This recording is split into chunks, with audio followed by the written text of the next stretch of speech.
the way that fate deals its cards, there are so many things that you would change. You know, this whole, I can't keep going on about retrospectives, but I went off and enjoyed my time and satisfied my soul quite successfully working with Jimmy again.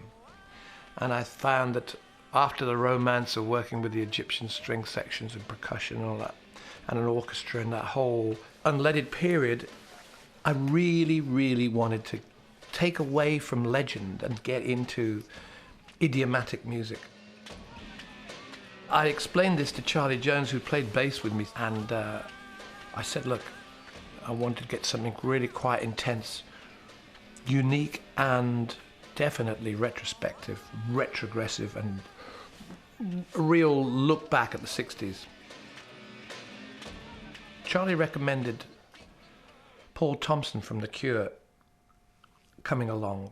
He was he'd been working with Nigel Eaton, the hurdy-gurdy player, for quite a while. And we built a group, Strange Sensation, from people from all different musical backgrounds. Clive Deamer from Portishead, Johnny Baggett had worked with Portishead and Massive Attack. Clive Deamer had worked with Dr. John, he'd done the Ronnie-sized drum and bass stuff. Justin Adams had been with Jar Wobble, and he'd spent countless years with his family in the Middle East and was an absolute orienteer, if you like, of those climes that I wanted to visit, a kind of quasi-psychedelic North African mishmash. I feel that I would do anything to promote myself with dignity. And opening for The Who, I thought, would be a very good idea, because 4 nights at Madison Square Garden is more than I could ever imagine playing with my own drawing power now. So to accompany The Who was, I thought, a good move, because it would bring Dreamland to a bigger audience. In the Led Zeppelin period, we played quite a lot of open-air festivals in America. Seattle Pop, Texas Pop Festival 1969. And I was so influenced by the groups that were around me then, and the Youngbloods were very present in that period. Get Together was one of the anthems of the late 60s, and Jesse Colin Young's voice is the voice of an angel, and still is beautiful. And I always loved Darkness, Darkness. I loved the lilt of it, and I wanted to sing it, but at the same time I knew it was pointless me trying to follow the Youngbloods style. So we turned it into a slow, dramatic dirge, which it works amazingly well with my voice and with the way that the band moved. So Skin Tyson came along, who played with Cast, and he's a very melodic player, kind of influenced by Stephen Stills or a lot of the sort of filigree arpeggiated guitar of the West Coast.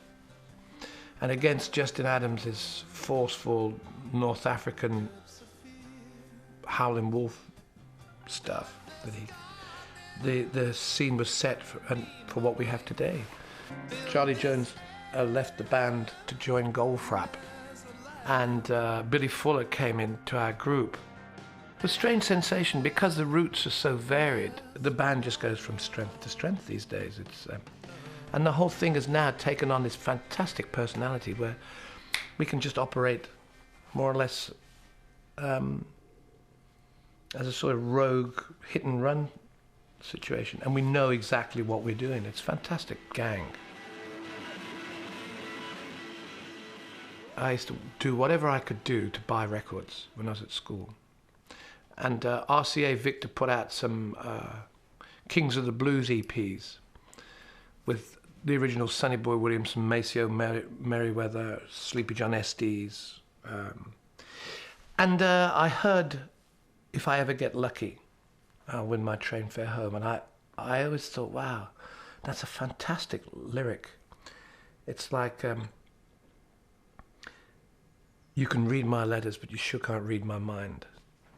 or you can mistreat me here, but you can't when I get home. You know, it's like all this sort of hopelessness, but at the same time, there's just that little kind of flame of possibility for the black singer in some kind of blues situation. And I thought, what a great lyric. Let's go with that. So I used that Robert Johnson line, "Your calf is hungry, I believe he needs a suck. But your milk is turning blue, I believe he's out of luck." It's like all these kind of, ooh, what's that for? How bad is all that?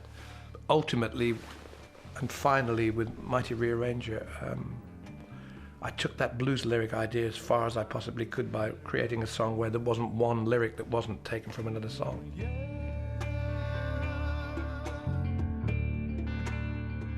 When I went to Timbuktu, I found that the music that I already knew was there, Tanara Wen, Tartit, Tidout, Soupons de Gao, these bands from the southern Sahara, the Sahel, were playing. It was no surprise when we played that they understood what we were doing.